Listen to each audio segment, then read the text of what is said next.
How's my hair? Real nice. Perfect. No, real perfect. That was my blue steel.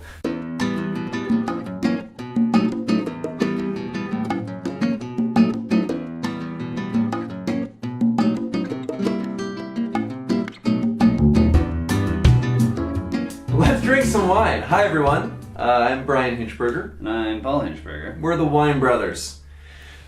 And I mean, I'm kind of stoked to kind of delve into what we're about to taste here, because this is not your ordinary grape from Spain. This is very, very intense. That's my non-Spanish accent. It's almost, is that Russian? That was Russian. Oh, that was totally Russian. I'm pretty Russian by blood. So no, we're not. This is Sexto Elemento. The Sixth Element, which is kind of fun. It's this concept that there's all these elements in the world, but there's also wine, and wine is the sixth element. And the fifth element is the movie with Bruce Willis. And totally, yeah, totally, yeah. So obviously they couldn't do the fifth element. They had to go. We're making the Sixth Element movie right now. You know what I mean? Oh, yeah, I mean, right, technically, this is happening. Bruce Willis is coming. Actually, Bruce Willis should show up any minute. Don't worry. So Rafa Lopez is, several generations deep in their family plot, and we're talking just a few hectares of grapes, sitting in the Vento de Moro area on the western side of Utiel Requena. Utiel Requena sits in the southeastern portion of Spain, and so hot. High elevation, super, continental climate, like blazing warm, summer times, 800-meter elevation, sandy and clay soils, and the grape of topic is Bobal. Bobal is, not really, you don't find it all around Spain. You find it in this zone, and it is a thick-skinned beefer. I mean, like it is, Paul didn't like that word. Yeah, I mean, it is a big, massive, tannic, full-structured red varietal. So the story is, though, Rafa, took over kind of the farming that they've always done, and they've always had beautiful, pristine, gorgeous vineyards, and they would always sell to the local cooperative. So all their grapes would come in, they'd sell to the local cooperative, blah, blah, blah. When Rafa started to learn how much additions, corrections that they were making for all the grapes that were coming in to make the wine, he's like, whoa, my family is farmed organically, naturally for generations. We have incredible old vine Bobal, and you're telling me you're just throwing it in this mix of swill and plonk that you're correcting with different things? No. So he had enough. 2000, started his own winery. 2003 was his first vintage. It's like a tiny little family project. He and his wife and kids, they're charming, sweet, wonderful people. So the first wine is the David and Goliath. David and Goliath being kind of the giant and the not giant, and kind of showing where Bobal can be, because this isn't just, there's more depth here. What are you getting here? It's Wow.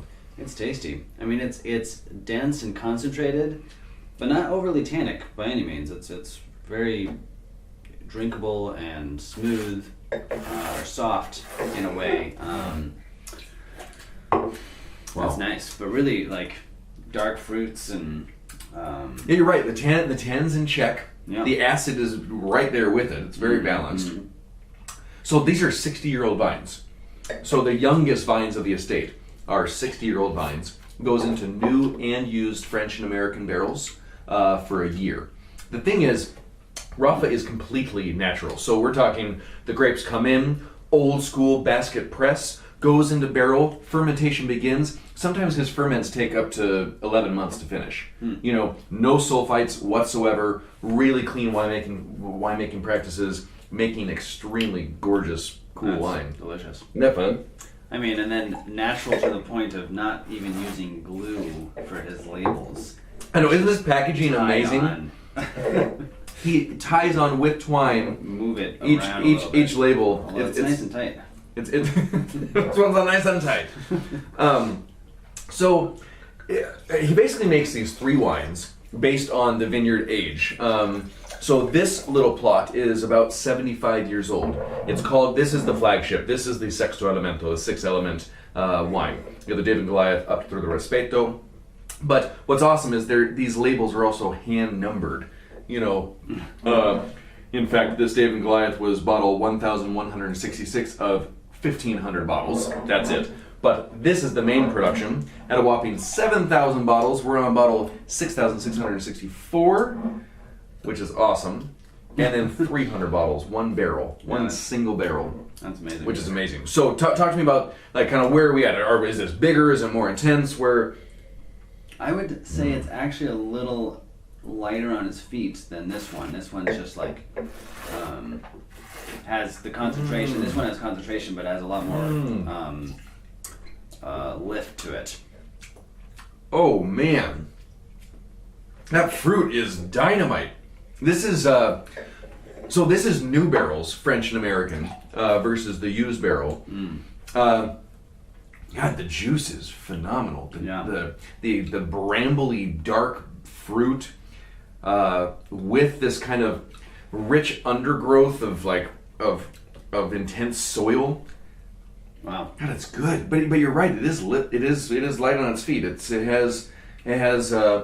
not drudgy and heavy at all. The fruit's really pretty. No, I mean, it kind of reminds me of, I guess, Malbec in a way, because Malbec can be really like dense and dark, but then not overly tannic. It can be, obviously I'm speaking in generalities here, but right. It has a really dark color and dark fruits, but then has some softness to it. Has some softness and balance. Yeah, it is true. Like, so many people always want to assimilate with something that they know. They're like, okay, so what's Bobal like? I could see throwing Malbec out there.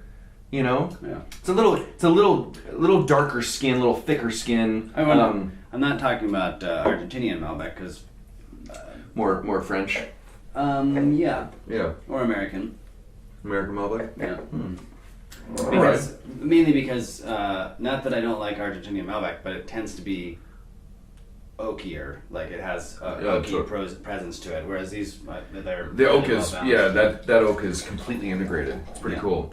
So the Respeto is the chief papa. This is one single barrel. 300 bottles are made. We are drinking bottle number 11, hand labeled. That's cool. Isn't that awesome? And this wine in particular is, I mean, their the amount of yield they're pulling in is really tiny. 1 to 2 kilograms per hectare, or per hectare, which is, low. No, sorry, per vine. Per vine. Per vine, per hectare. We get like 3 clusters per hectare. No, sorry, thanks. 1 to 2 kilograms per vine coming in, so remarkably like dense, concentrated juice. This is the 95 to 125-year-old plot. Really, really old vine Bobal. 2 years in new barrel. Where are you at on here, Paul? Wow. I mean, and this kind of goes, there is a little more oak presence on this, more of a serious wine. Still really dense, concentrated, and dark. Wow.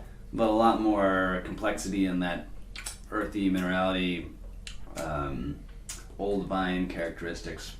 Yeah, and there's something so concentrated about the fruit in this. Like, I can't tell you that it's leaning towards full-blown raisin, but I'm getting like a more concentrated, that plum, that restriction of there's no water left in this grape almost. It's there is so much intense packed in brambly berry, full-blown ness to the whole thing that's really cool. Yeah.